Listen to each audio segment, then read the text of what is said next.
Mungu wetu akubariki sana. Asante kwa kutazama channel hii. Naomba kwamba Mungu akaweze kukubariki. Sasa leo nataka nikufunze kuhusu ndoto 4 ambazo kama utakutana nazo ama umefaulu kuziota mwanzoni mwa mwaka huu ama mwaka ulipoanza ama mwisho wa mwaka, basi ni ndoto zinazokuzungumzia ya kwamba unaenda kupata kibali mwaka huu.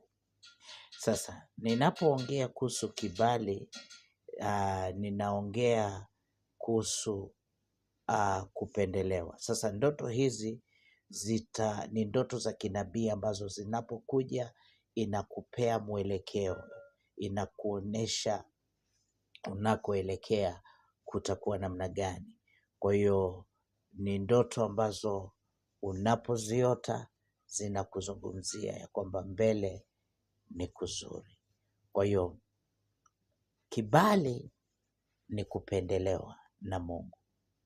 Kibali ni nguvu ambao haukustahili. Sasa inasababisha unapata upendeleo na kupata vitu ama kuweza kutekeleza mambo kwa wepesi. Unapokuwa na kibali unakuwa na kasi ya kufanya vitu ambavyo usingeliweza. Maana wakati hamna kibali inakuzungumzia kwamba basi unang'ang'ana maishani. Ndoto ya kwanza, unapoota ndoto hii inakuonesha kwamba mwaka huu unaenda kupata kibali. Ni ndoto ambao unajiona kwenye nyumba mpya. Uko kwenye nyumba mpya, sio nyumba ulikuwa unaishi kitambo ama nyumba unamoishi sasa. Hapana, unajiona kwenye nyumba mpya, ama wewe unafanya kazi unajiona kwenye ofisi mpya.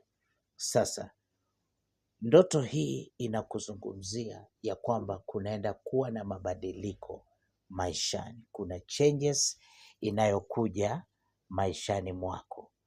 Mungu anakupeleka viwango vipya. Utarajie viwango vipya. Kwa hiyo kama ni nyumba yenyewe inaonyesha ni mabadiliko yanayoenda kutukia kwenye maisha yako binafsi. Utakuwa na mabadiliko makubwa. Na kama ni ofisini, unaona uko kwenye ofisi, pia inakuzungumzia kuhusu kazi. Kazi yako kunaenda kuwa na viwango vipya na mabadiliko wa mabaraka kazini. Kitabu cha Zaburi sura yake ya 90. Zaburi, Psalms chapter 90. Ni vizuri kuweza kuzingatia mambo haya kwa sababu Mungu ananena, Mungu anafichua mambo kupitia ndoto. Sasa wengi kwa kukosa kuzingatia ndoto zao na kukosa kuwa makini kwa ndoto zao, vitu vingine vinawapita. Zaburi 90 mstari wa 17 inasema hivi: na uzuri wa Bwana Mungu wetu uwe juu yetu, na kazi ya mikono yetu utufanyie dhabiti.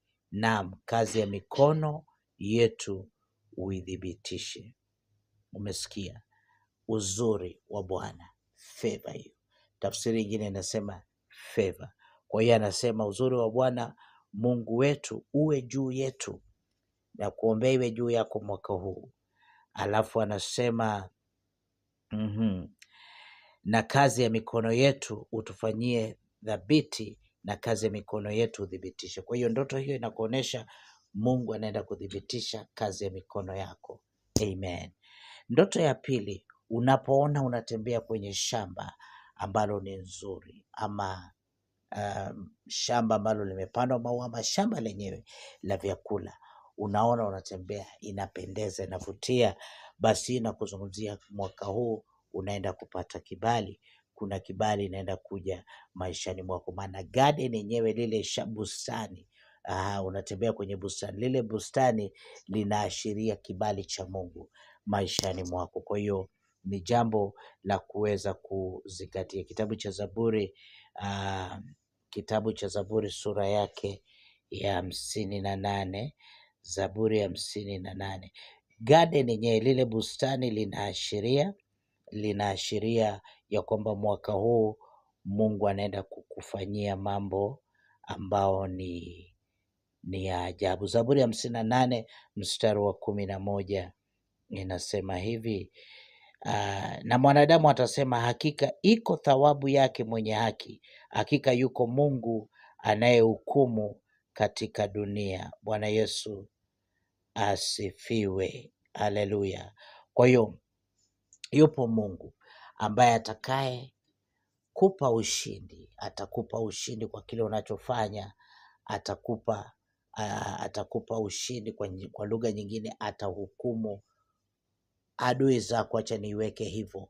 Kwa hiyo unapokuwa na kibali, inamaanisha kwamba Mungu anakupigania. Kwa hiyo hii ni nzuri, unahitaji kuendelea kumshukuru Mungu. Namba 3, ndoto hii ukiota. Namba 3, unapoona kwenye ndoto unaokolewa kutokana na mabaya, unaokolewa. Maybe kuna jambo lilikuwa linaenda kutokezea, kisha mtu akatokezea akakuokoa, basi ni ndoto nzuri hiyo, inakuzungumzia kuna ulinzi wa Mungu katika maisha yako. Samahani, ile andiko ni kitabu cha Isaya, wachosomea Isaya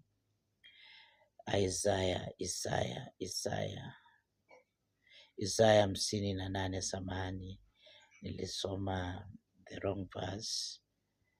Isaiah 58 and verse number 11.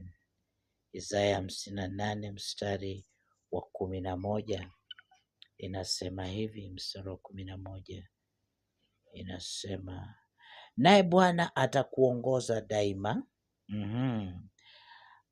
ataishibisha nafsi yako mahali pasipokuwa na maji, na kuitia nguvu mifupa yako, nawe utakuwa kama bustani iliyotiwa maji, na kama chemichemi ambayo maji yake hayatapungua. Utakuwa kama chemichemi. Kwa hiyo unapoona chemichemi ni favor. Bustani nzuri inapendeza, ni kibali. Alafu ndoto nyingine hiyo nimesema, ukiona ulikuwa kwenye shida unaokolewa, ni ndoto nzuri, inaonyesha kwamba Mungu ataachilia kibali ambayo itakuinua, itakubeba mwaka huu. Haijalishi ni ugumu upi utakuja maishani, haijalishi ni matatizo gani utakayapitia, kibali cha Mungu kitakubeba mwaka huu. Kitabu cha Zaburi sura yake ya 5, Psalms chapter 5 verse number 12. Zaburi 5:12 inasema, kwa maana wewe utambariki mwenye haki, Bwana utamzungusha radhi kama ngao. Utamzungusha radhi. Ingine nasema atakuzingira kama ngao. Ngao ni silaha, kukinga, inakuprotect.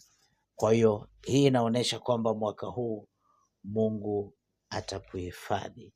Ndoto ya 4 kwa leo ni kwamba unapoota wewe ni mjamzito, ama unajifungua, ama umebeba mtoto aliye na afya, sio mtoto tu, bali mtoto aliye na afya. Una ujauzito, ama unaona uko hospitalini, ama unajifungua, ama umembeba mtoto ambaye ana afya, hiyo yote ni ishara ya baraka. Unabarikiwa. Inaonyesha kwamba Mungu anakupa kibali mwaka huu. Ukisoma pia kwa maana nyingine na kuonyesha kwamba unaenda kuwa na wazo, unaenda kuproduce great ideas. Utaweza kufumbua wazo ambalo litaweza kubadilisha maisha yako, ambao itakusababisha kubeba baraka. Ukisoma kitabu cha Mwanzo sura yake ya 30, Genesis chapter number 30, Tutaanza mstari wake wa 20, verse number 20. Inasema hivi: Lea akasema, Mungu amenipa mahari njema, sasa mume wangu atakaa nami, kwa kuwa nimemzalia wana 6. Akamwita jina lake Zabuloni. 21. Baadaye akazaa binti, akamwita jina lake Dina. 22. Mungu akamkumbuka Raheli, Mungu akamsikia, akamfungua tumbo. Mungu akamsikia Raheli, akamfungua tumbo. Umesikia hiyo? Akamfungua, akapata kibali machoni pa Mungu, akafunguliwa tumbo, akapata mtoto. Kwa hiyo hizo ndoto, mwana wa Mungu, ni nzuri, inakuzungumzia mwaka huu utapata kibali. Barikiwe sana. Kumbuka kusubscribe kwa channel hii, kulike hata kushare. Shalom.